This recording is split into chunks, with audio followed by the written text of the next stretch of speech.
now.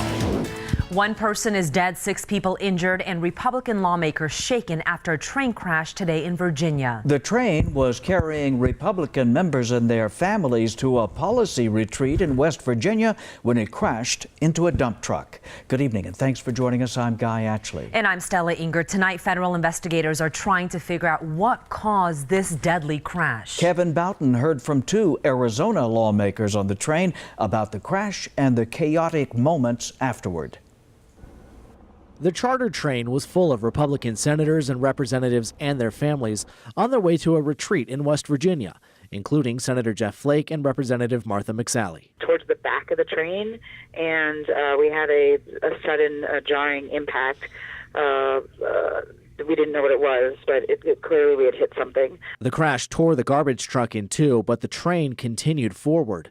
Senator Flake was sitting near the front of the train. He says he ran toward the back and hopped off where the crash happened.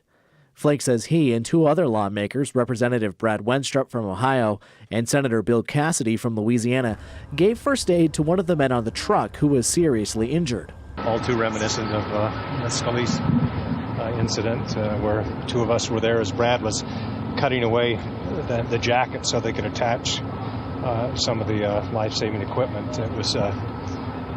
My mind went back to the same thing, cutting away Steve's uniform so we could apply a tourniquet. And anyway, it's too reminiscent. It's believed that man will survive.